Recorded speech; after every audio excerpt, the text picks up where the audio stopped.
전쟁이 일어날 때 너희들이 이렇게 준비하고 실제로 전쟁을 수행할 때는 이렇게 해야 된다라고 하는 그런 규칙들을 살펴보면서 우리 인생 가운데 하나님이 오늘 우리에게 주시는 말씀이 무엇인지를 살펴보도록 하겠습니다. 이스라엘 백성들이 받은 가나안 땅은 끊임없는 위험과 마주해야 했습니다.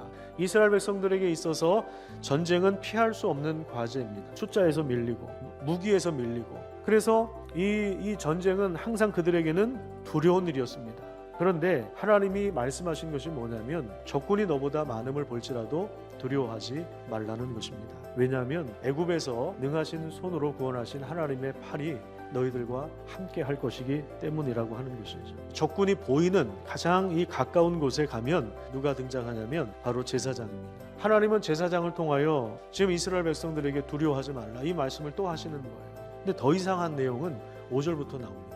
새 집을 건축하고 그 집을 누려보지 못한 사람들은 다시 돌아가라. 포도원 만들었는데 열매를 먹지 못한 사람이 있으면 돌아가라.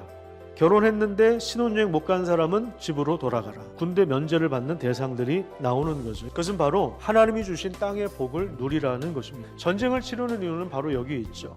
그 땅을 주신 하나님의 복을 위협하는 세력이 있기 때문에 그렇습니다. 그래서 그 땅이 온전히 하나님을 예배하는 거룩한 땅이 되도록 이스라엘은 전쟁을 치를 수밖에 없는 것입니다.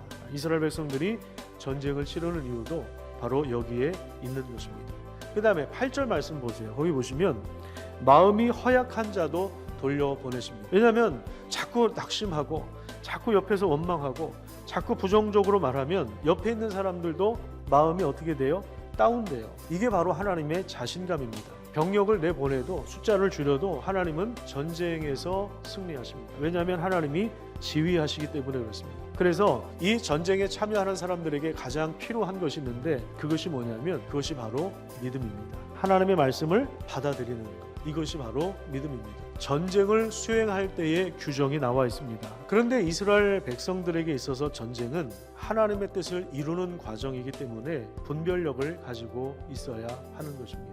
그 분별력을 가지고 있는 것, 이것이 믿음으로 전쟁을 치르는 것입니다. 우리 하루하루 참 이 전쟁과 같은 삶을 살고 있지만 우리 분별력을 가지고 깨어서 하나님의 말씀을 분별하시기를 바랍니다. 우리 싸움을 다 마치고 나서 우리가 지나간 자리에 아름다움이 남았으면 좋겠습니다. 우리가 지나간 자리에 하나님의 질서가 남았으면 좋겠고 은혜의 흔적들이 새겨졌으면 좋겠고 그리고 거기에 하나님의 영광이 드러나는 귀한 은혜가 있기를 간절히 소망합니다.